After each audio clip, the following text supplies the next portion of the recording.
Hello everyone.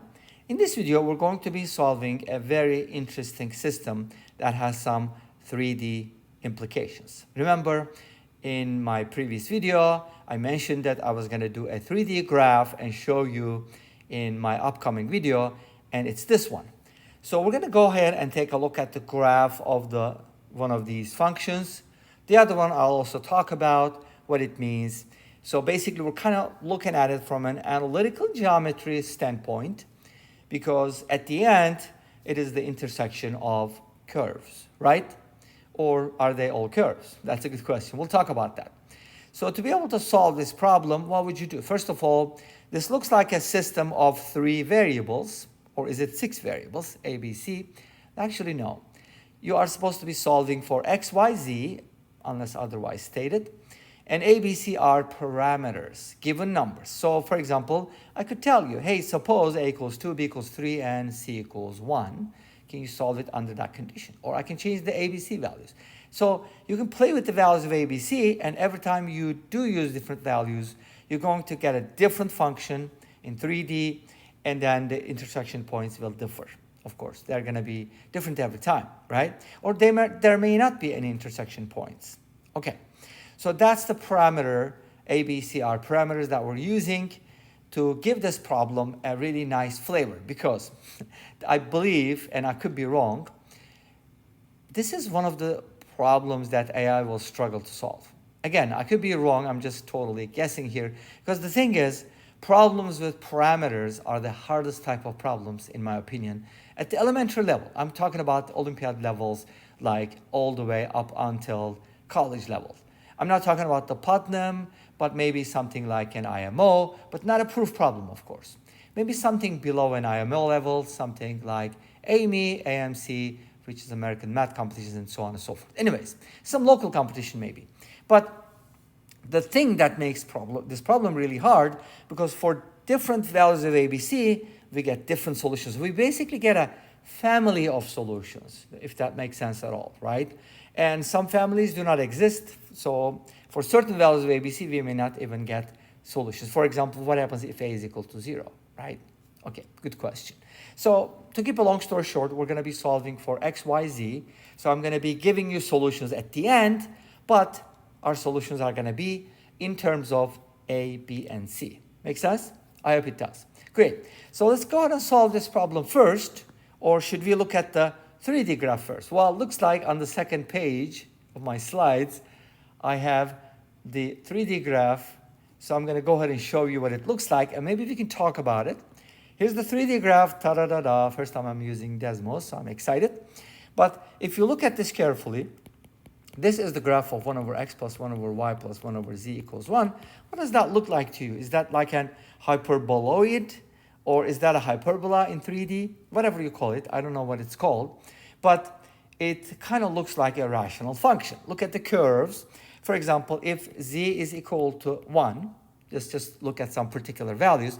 And z equals 1 basically means you're cutting this with a plane that is represented by z equals 1, right? X and y arbitrary, just the whole xy plane, but raised one level above the first floor. Make sense?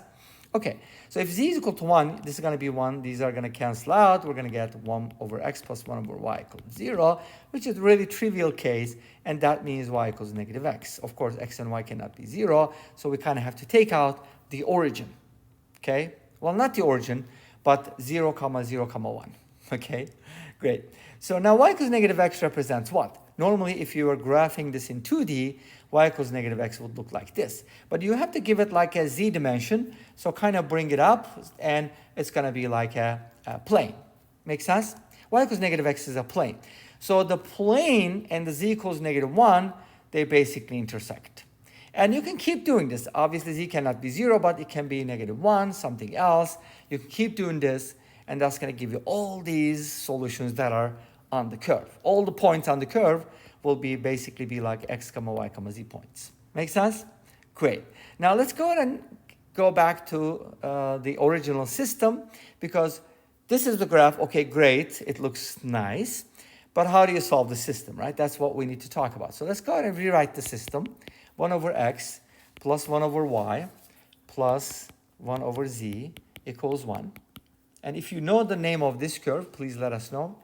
I'm curious. Ax equals by equals cz. Again, a, b, c are given numbers or parameters that you may or may not determine. Okay, it's totally up to you. You have the flexibility. Well, let's keep them as is. Okay, so here's what I'm going to do. There's obviously multiple ways to solve this problem, but one of the methods that I'd like to use is the following. First of all, notice that we have three variables, x, y, z. But do we have two equations? No, we have actually three equations.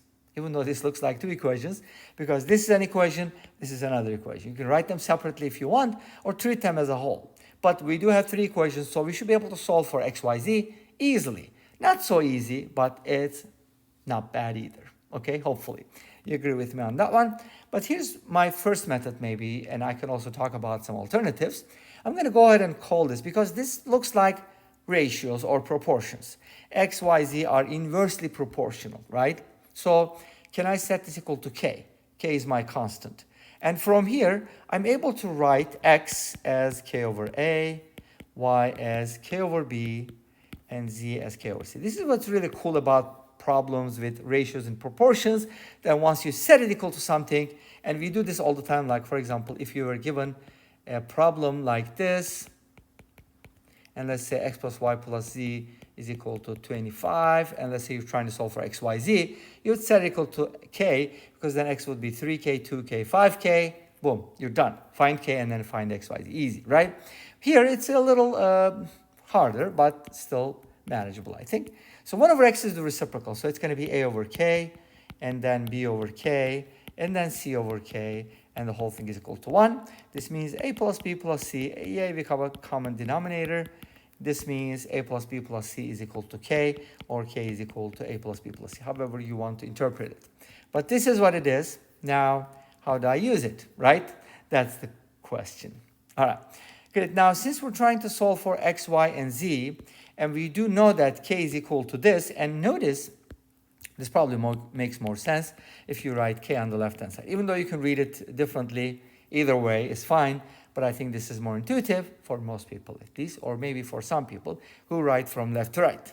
Even if I think some people, some alphabets are right to left or even up and down, but they always write math from left to right, I think, right? Correct me if I'm wrong. But anyways, k equals a plus b plus c, and we do know that x, y, z are given in terms of these. So now x equals k over a, which is a plus b plus c over a. So that's the value of x, and I'll talk about it. Y is k over b, which is a plus b plus c over b. And z is k over c, which is a plus b plus c over c. If a, b, c are different, then x, y, z are also going to be different. If they are the same, then they're going to be the same, which makes sense, right? And if you think about it, if x, y, z are all equal to each other, then each of them is going to be a 3. Okay? Make sense? I hope so. Now, so we found the values, but what does this mean? Again, I said this is a family of solutions. So for every value of a, b, c, we get a different solution. Okay, of course, a, b, c are different from 0, so on and so forth. Okay, great. Now, is there another way to approach this problem? Maybe just show you a quick alternative here. And if you do know of another way to do it, you can also talk about it. But here's what I'm thinking. Maybe I can just multiply by 1 over a. And if you do by 1 over a, you're going to get 1 over ax equals, sorry, not 1 over ax equals, 1 over ax plus 1 over ay plus 1 over az equals 1 over a. And then ax can be replaced with by. And then you can replace az. Okay, so here's another thing you can do. You can write x in terms of y, like this. And you can write z in terms of y, like this. And then substitute this into our equation. That should also give you a solution. Or you can go off of this. Either way is fine.